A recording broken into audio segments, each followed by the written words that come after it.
Question 3. John's class kept caterpillars.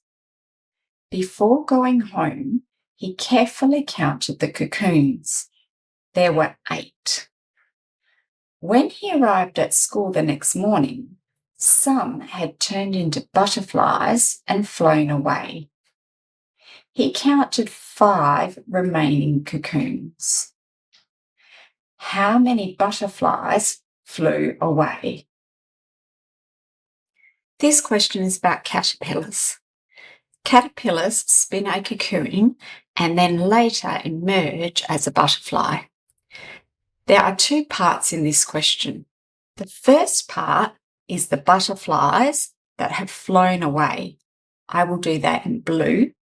The other part are the caterpillars that remain in their cocoons and have not yet turned into butterflies.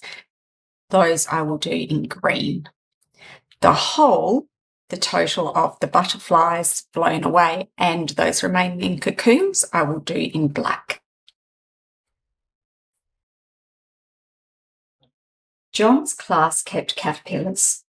Before going home, he carefully counted the cocoons. There were 8.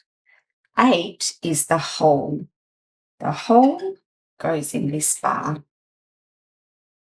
When he arrived at school the next morning, some had turned into butterflies and flown away.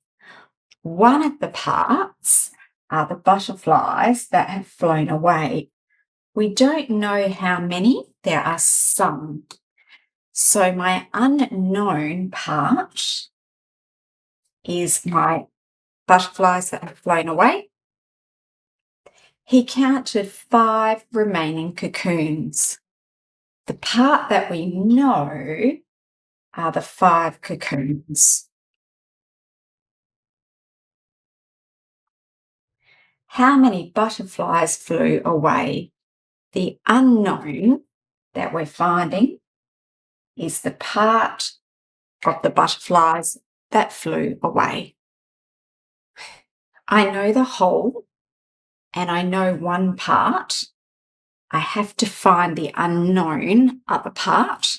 So I will use this plan of whole subtract part equals the unknown part. The whole of 8 subtract the part I know of 5 will tell me the part that is unknown. 8 subtract 5 equals 3. I'm going to check the part of 3. The way I'm going to check my subtraction equation is to place the cube so as I can see without counting. This is my part that were the remaining cocoons. This is my part that are the butterflies that have flown away. Part add part equals whole. And I can see that looks like a whole of 8. The last thing I need to check is my question mark. How many butterflies flew away? That's the blue, which is 3.